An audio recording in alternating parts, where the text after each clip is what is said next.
I'm Thomas Carr. I'm 63 years old. I've been a toy maker for about 40 years. My wife and I have been married for going on 30 years.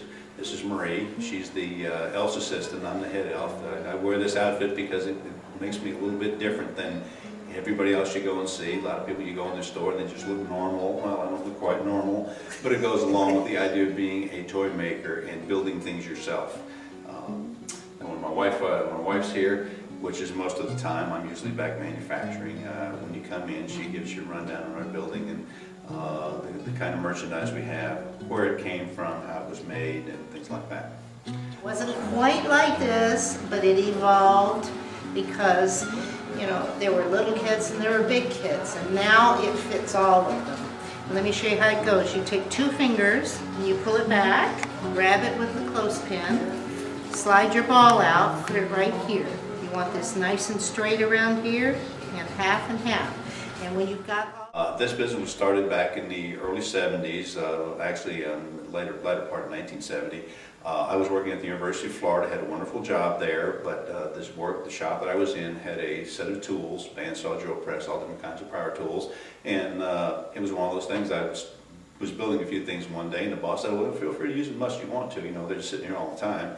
So I started going in at night, you know, I look kind of wacky, bringing in bundles of 2x4s and 2x6s, and I started making a lot of toys, going out, and I could take compensatory time for the extra hours I worked. I couldn't get paid for them, so I started doing some craft shows on the weekends. And after about a year of doing that, I found out that I was, you know, halfway talented in making children's toys that were appealing to people, and I was making more money selling toys than I was working for the University of Florida. Although it was a great job, had a great time there, I told the guys, I said, hey, I've got to leave. I'm making better money out there, travel around on weekends, meeting people, meeting, you know, children, selling stuff to them, and never looked back a day since. You know, I got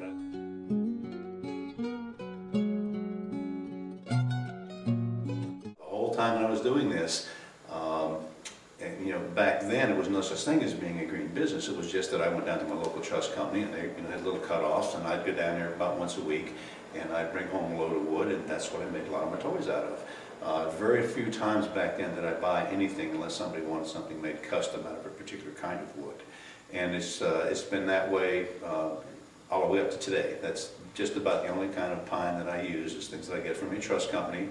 They're cut-offs. To them, they're perfectly good wood. It's just that they have no use for short pieces of wood. They make 60-foot wide trusses, and they use 8, 10, 12, 16 footers. But if they have anything from 8 or 9 inches on up to 2 or 3 feet on some of them, that's what I used to make my toys out of. And it's been a wonderful relationship. I get a lot of my wood just from one company, and that one company has kept us in business since we've been up in this area, which has been since 1982. So we deal with these folks, and they're glad to see us coming because they have to, these days the EPA will not allow them to burn wood like that. They have to physically take it and put it in a truck and then have it hauled to a dump and have it buried. They're not allowed to burn anything anymore. So it's a great relationship. Whenever they have an extra large amount of wood, they give me a call and say, hey, Thomas, got wood today, come get it. So that's basically how our business started, and you know, where we're at right now is we're just increasing the volume of things we make because we have.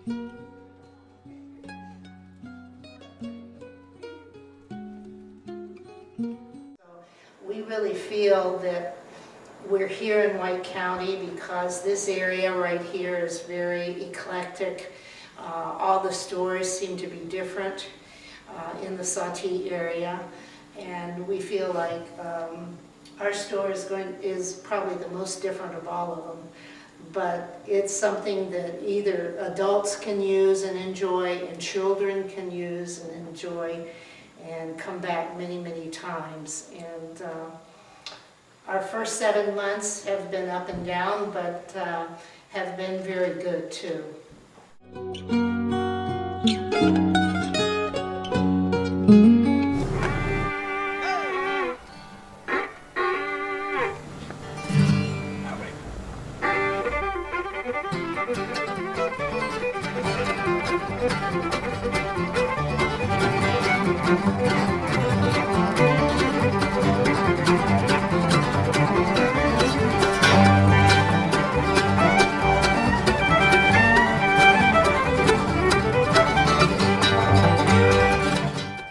tell us a little bit about your background?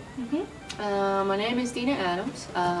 I have a background of working with animals my entire life. My first job when I was 15 years old in high school was at a pet store.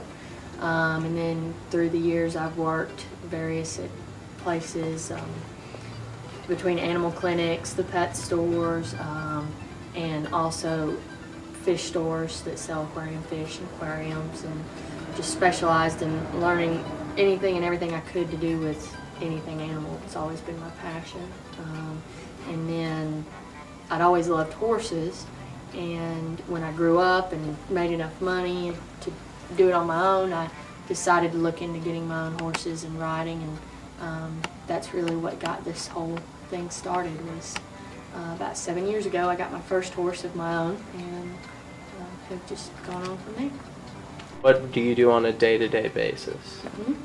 Obviously provide a retail store for the local community to get high quality horse feed and animal feeds, as well as any supplies that they may need. Tack, as you see behind me, or any supplements, grooming supplies, as well as dog food and dog supplies. On top of that, I really pride our store on having a good knowledge base to help our customers. I really wanted a store that if you had a question about training a horse or training your dog, or working on a feeding program, we would be able to answer it for you, or if not able to answer it ourselves, have the resources to refer you to somebody who could answer all your questions. So just real customer service oriented business is what I try to create here. Break it down. Whatever you want to train a horse, you can possibly break it down to the smallest step you could possibly think of. You can get them to do anything, include loading in the back of the truck, anything. Just you have to break it down to the smallest baby steps and build it up from there. There's a lot of challenges. First of all, just with what I do everything here. So whether it's mopping the floors, or fixing something that needs to be fixed, or painting, or doing the ordering and the bookkeeping, you kind of have to be able to do it all and have the drive to do it all. There's not somebody behind you making sure you're on task and doing what you're supposed to be doing. So you have to really be able to focus and set personal goals for yourself and stay on that path and on that line. So that's the first biggest challenge, I would think, in owning my business, is doing that. And then it's just a matter of trying to supply what your focus group, what your target group is looking for. Nobody can do everything, so you have to specialize in something. And with me, it's really specializing in the equine industry. So that's the main thing. There's so many different things that I could carry, and again, nobody can carry everything, but just trying to cater to what's needed is a challenge as well. But So from this, what skill set would you say is vital to being an entrepreneur?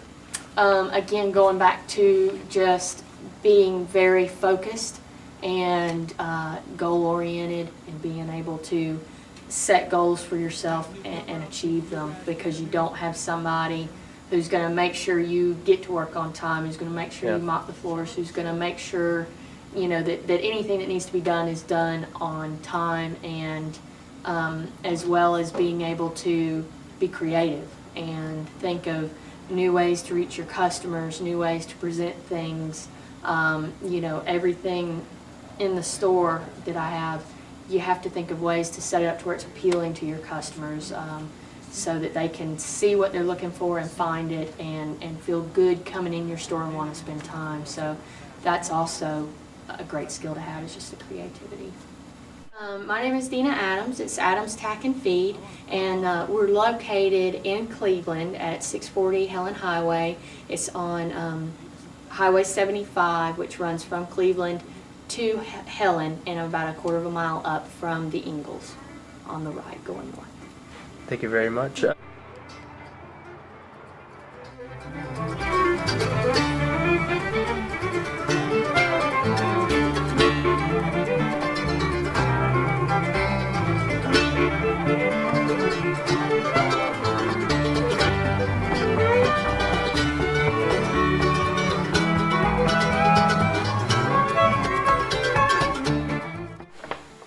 I'm Sharon Turner Money. I grew up in this area.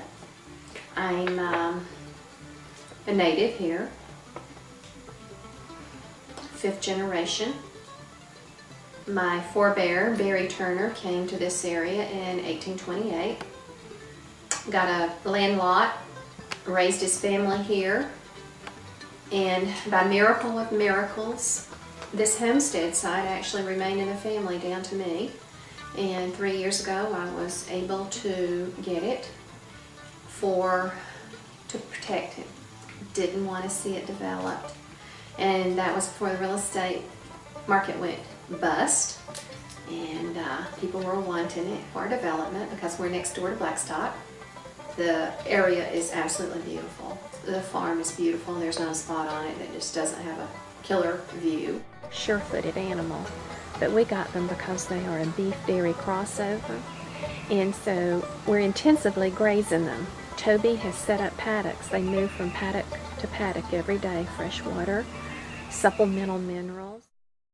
We provide here, when we have our markets here at the farm on Tuesdays and Saturdays, people come out, regular people, every Tuesday or every Saturday, or sometimes it's both days, and people that just happen to see the signs pop in. I have strangers come in, or new people, and they love it. And I can't explain it. I guess it's the same reason I love this place. It's the atmosphere, it's the beauty. They come, they stay. Dried peppers, herbs. This is some of our corn. These are heritage seeds. These are seeds that have not been genetically modified, genetically engineered, or any of the other terminology that people use to describe this. These are Trucker's Favorite white and yellow, Hickory King white and yellow Trucker's Favorite. And this is some of our popcorn.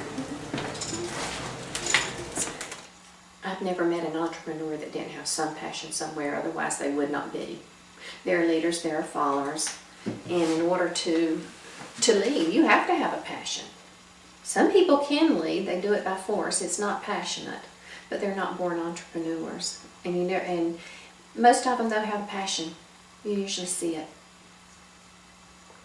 What were some of the challenges to operating and owning your own business? Which one? They've all been a challenge. I think it's called the American dollar. Always undercapitalization is probably one of the biggest hindrances anybody could ever have going into their own business. Lack of zeal, passion. Got to have passion. Biggest challenges for me, having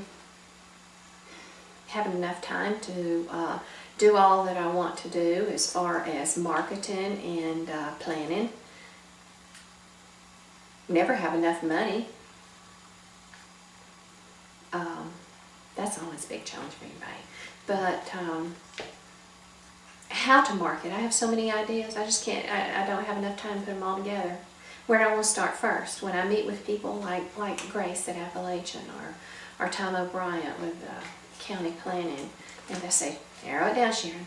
Get it down to a focus. Get to a focus. That's my biggest challenge, is to focus in and stay focused in on one particular area and remember, let's grow this, and then we'll add this, and then we'll add this, and then we'll add this. So I guess that'd be my biggest challenge. Sharon Turner Money, Loganberry Heritage Farm, Adair Mill Road, Cleveland. Our farm is about history, sustainability, and health. Reconnecting the past to the present for a healthier future.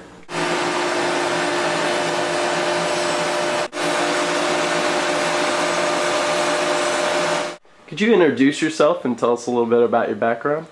Okay, my name is Jan Shields, and this is Polystone Creations. And what we do here is make countertops and other decorative surfaces for business jets.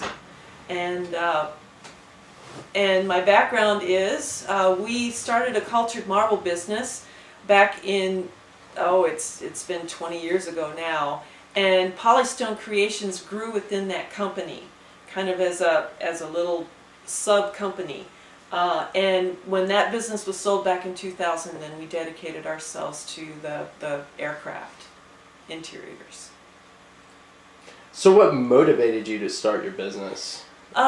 We had some people expose us to the business, and we just really took baby steps at first. We didn't know what it would develop into, but they came into our shop, our cultured marble shop, needing to use some of our raw materials, and they exposed us, like I said, to the business. And we got interested and got involved, just baby steps at first. And Gulfstream in Savannah was our first customer. Wow. And that was back in 1996. And we did a lot of work for them before 2000, when General Dynamics bought them out. And they kind of changed directions, but as they kind of changed directions, we got some other companies that came on board, and so we've been doing it ever since. So why White County? Why did y'all choose White County to do Well, your business? since we don't have any local people that we do business with, we ship everything, basically. It doesn't matter where we are, and we wanted to get out of the city. We wanted to get out of Atlanta as far as in terms of traffic and congestion and those kind of things. So we found this shop, and it was the right price, and so we're blooming where we're planted here. And Jay's a local person that lives in Clarksville, Yes, correct? that is correct. And he works in our production shop doing in the build department. And he's been with me since he was, what, how old are you, 15? 16. 16, and now he's a dad. He's got 2 kids. And so we employ the local people, and we're happy to do so, build the local economy. So, Cool. so anyway. What were some of the challenges to starting this business and operating it? Well, there was a huge learning curve starting to work for the aircraft companies. I mean, just really huge. A lot of things to learn about all the things that they need and are looking for, and we just presented our products. We have custom formulated colors that we make, and a lot of times the interior designers for the different aircrafts, they're looking for something really unique, because it's really the highest end decorating, possible. And we formulate colors that they ask us to make, and usually it's replication of natural stone. And so we formulate the colors and meet their needs that way, and they're really happy about that. This goes in a Global 5000, and this is also going in a Global. This might be a Global Express. It's one of the two at any rate. And this is going to be a lavatory. It's a very custom, special lavatory. And so we're working on that in here. We've got pieces for the Dassault Falcon Jet over here. And this is a batch of our samples that we send out to our customers. This is a marble recipe right here. Awesome. What advice could you give to an entrepreneur who's starting their own business, maybe in this sort of industry where they may manufacture something? What I think is a key, and I know this because it's something that we did not do. We kind of started off on a hope and a wish and dreams that we didn't know were going to come to pass. And sometimes when that happens, what are you going to do when it does? You see, if you don't anticipate the step, then as it happens, you're not going to have a plan to move forward. And so I really wish that we had thought about, okay, well, if this shoe falls, if this shoe falls, if this shoe falls, we would have had a plan of action. And if you don't, it throws you into a winging it mode, which everything that we make goes into our curing oven, because it helps not only to get the color right every time and consistent, but it also brings out some of the aspects that wouldn't be there if we didn't put it in there.